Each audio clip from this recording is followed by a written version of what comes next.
The storm was ruthless that night, the kind that buries everything it touches. Retired U.S. Officer Daniel Hart was heading home through the blizzard when a faint cry pierced the wind. At first, he thought it was his imagination, until his flashlight found her. A dying German shepherd, half buried in snow, her body curved protectively over two frozen puppies. Her eyes, wide, desperate, locked with his, pleading without words. Daniel's instincts took over. He tore off his coat, wrapped them tight, and whispered, "You're going to make it." But what he didn't know was that saving them would uncover a secret no soldier could prepare for. Before we start, make sure to hit like, share, and subscribe. And really, I'm curious, where are you watching from? Drop your country name in the comments. I love seeing how far our stories travel. The wind howled through the desolate mountain road as Daniel Hart, a retired U.S. officer, trudged forward with his collar pulled high against the biting cold. Snow fell like shards of glass, stinging his weathered face. He had come to these woods seeking silence, a place where war couldn't reach him. But that night, silence was broken by a faint, broken whimper. He stopped. The sound came again, weak, desperate. Daniel turned his flashlight toward the trees, and his breath caught. Half buried in the snow lay a German shepherd, her fur stiff with frost, her body trembling as she shielded two tiny, barely breathing puppies beneath her chest. He knelt beside her, heart pounding. "Easy, girl. It's okay." His voice cracked with compassion.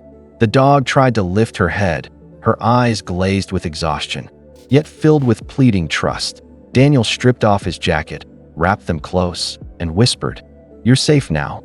The storm raged on, but deep down, Daniel knew this wasn't just another rescue.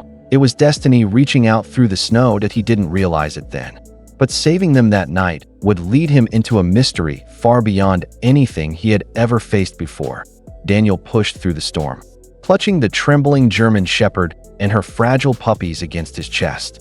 The icy wind bit through his soaked clothes, but he didn't slow down. Each step through the knee-deep snow felt heavier than the last. The mother whimpered softly, her breathing shallow, the puppies motionless except for faint, flickering movements. He gritted his teeth. "Come on, just a little further." His cabin was still half a mile away, barely visible through the swirling white. Every instinct in him screamed to move faster. The soldier in him had seen dying men before, but this time, it was different. These lives depended entirely on him. Memories of war flashed before his eyes. The ones he couldn't save, the guilt he had carried for years. "Not this time," he muttered, forcing his legs to keep moving. His boots slipped on the frozen path, but he didn't stop. When the cabin lights finally glimmered through the storm, Daniel almost fell to his knees in relief. He kicked the door open, rushed inside, and laid the mother dog near the fireplace. "Stay with me, girl," he whispered, rubbing warmth into her stiff fur. Outside, the storm screamed.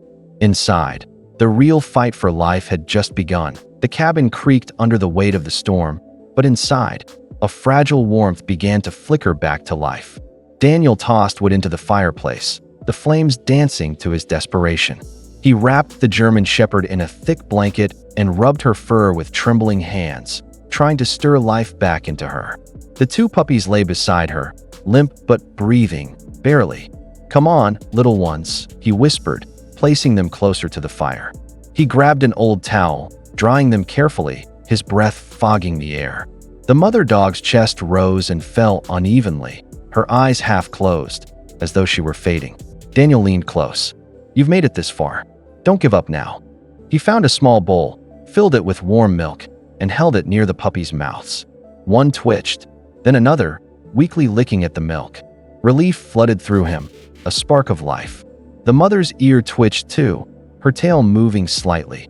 Daniel exhaled for the first time that night. He sat back against the wall, exhausted but determined to stay awake. The fire crackled, casting golden light over them. A soldier, a mother, and two fragile souls huddled against fate. For the first time in years, Daniel felt purpose again, a reason to keep fighting. Morning light crept through the frosted window, painting the cabin in soft gold.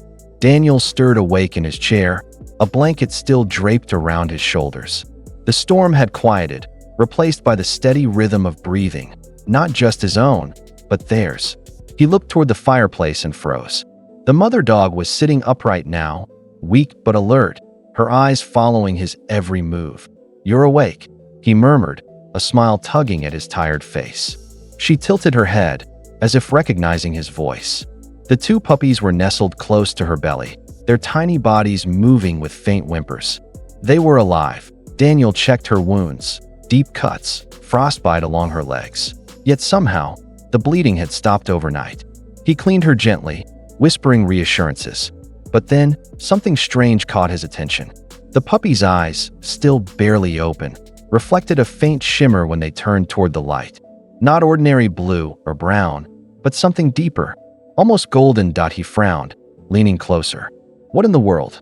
The mother gave a low, protective growl, pressing the pups closer. Daniel raised his hands calmly. "Easy, girl. I'm just trying to help." As he watched them, an unsettling feeling grew inside him. These weren't ordinary animals. Something about them, about that glow, felt almost unnatural. The next few days passed in uneasy calm. Daniel tended to the mother dog's wounds, fed her, and kept the puppies warm by the fire.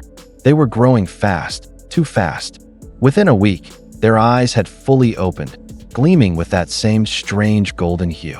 Sometimes, when the cabin lights flickered, it almost looked like they were glowing. Late one night, as Daniel sat writing in his old journal, a faint whimper drew his attention. One of the pups had wandered near his service medal hanging on the wall. It pawed at it gently, then looked back at him, eyes glowing brighter than before. The medal clinked softly, and a shiver ran through him. The mother raised her head, watching silently, as though she understood something he didn't. That's when Daniel noticed it. A faint, circular scar under her fur, too precise to be from nature. His pulse quickened. He checked the pup's belly, the same mark. A surgical imprint. Someone had done this. Someone had altered them. He sat back slowly, realization sinking in.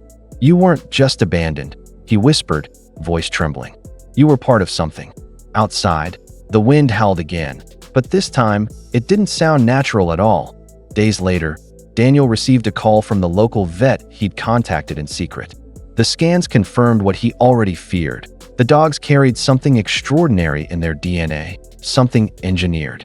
But before he could question further, the vet said softly, "Whatever was done to them, it wasn't meant for harm. It was meant to heal." Daniel looked at the mother dog resting peacefully beside the fire, her puppies curled against her chest. They were stronger now, vibrant, full of life, the very picture of survival. One of the pups stumbled toward him, tiny paws pressing against his knee. Daniel smiled, tears glistening in his eyes. He whispered, "You didn't just survive. You saved me too." Outside, the sky cleared for the first time in weeks. Sunlight spilled through the cabin windows, bathing them in warmth. That day, Daniel realized, sometimes miracles wear fur and have golden eyes.